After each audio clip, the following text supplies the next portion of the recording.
Well, this is not a boat accident, and it wasn't any propeller, and it wasn't any coral reef, and it wasn't any Jack the Ripper. It was a shark. Now, I hope you can guess what movie this line comes from. And in fact, it was written in Wes Thomas's Screen Rant article about Jaws being one of the best movies in pop culture, and is still relevant today and is still raved about today, many years after its release. But as you can probably guess, we're talking about sharks, but not just any shark, the apex predator shark, and that is the great white.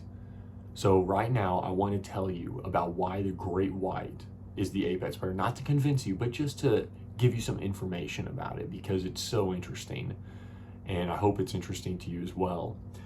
But I want to real quick just give you a real preview or a nice introduction to what we're going to be talking about. Now, the great white is an astounding creature only because of migrational patterns, characteristics, and relatives. Now, see, we're going to talk about how the migrational pattern of the great white, it's so vast and it travels so many distances. And also we're going to talk about the characteristics about the shark, about some of the neat features that it can do when hunting, and then also some of its senses. And then also we're going to talk about the relatives, so some other sharks that are in that family, but kind of between these two relatives, it gives the great white such an apparent advantage in the wild. And so as you can see, the great white, but now in this picture, it's not just any great white, it's deep blue, the largest great white ever filmed, ever caught on camera, coming in at around 21 feet. That's amazing. Now see, I'm 6'7", so imagine a shark 3 times the size of me, and that's huge. I can never believe it. And then just as a nice little funny gag, we're gonna need a bigger boat because we're gonna talk about a 21-foot shark. We are gonna need a bigger boat. But getting right into the material, migrational patterns. Now this shark, now this was not deep blue, but this is one shark that was caught, that was tagged off the coast of California. And it traveled down here to an island, kind of a group of islands called the Guadalupe Islands. And there's one in particular there called Seal Island, where a lot of sharks go and they feed before they go and they give birth to during their mating season. But then we also see it travel back up to California and then come out here into Hawaii, which is such an amazing and interesting thing, right? But we see that the shark does have some astounding ability to travel such great distances. And in all reality, I would like to just talk about is that the ocean portal from the Smithsonian Ocean talks about these migrational patterns, and is where this video is found, and it's such an amazing thing to see about how far the great white travels. But then in all honesty is that they can also travel up to 2,500 miles a year. They move from one feeding ground to another, as I talked about. And then the reason why they're able to do this is that they have such massive fat storages that whenever they feed, they can store up a lot of nutrients that will enables them to have enough energy to reach one location to another. And so that's one huge fact about the great white.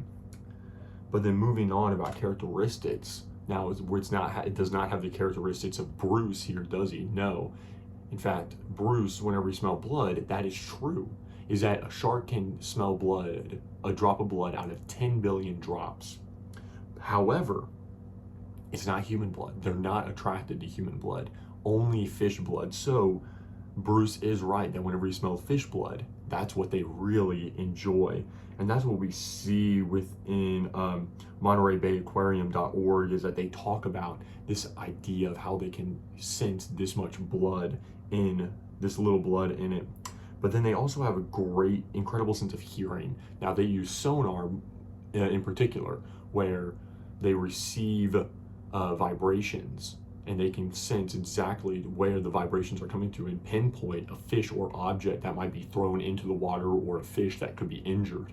And that's what draws them in. So when we're out surfing, that's why a lot of shark attacks occur, is that they don't know if it's an injured fish or just a human out there surfing and having fun. And that's one of the biggest things that we need to remember. But then also they can feel the power of electrical currents. They can tell the shift in electrical currents. But then we want to move into relatives. Now, this is a Carcharodon megalodon, which is extinct, but they can grow up to about 60 feet. But then they're also related to the mako shark, which can travel up to about 38 miles per hour. And so having these relatives is that you kind of get the size of the megalodon, not to that extent, but you also get the speed of the mako, to where you have this strong, fast predator that lives in our oceans. And that is found in what is the biggest shark. A chart shows of the diversity of sharks from the Smithsonian as well, regarding the size of the megalodon. And then we also see within The Secret to Long Migrations, which I also used in my migrations, but also in this, is that the megalodon and mako have similar types of migrational patterns to the great white. And so you are going to need a bigger boat if you go out into the ocean.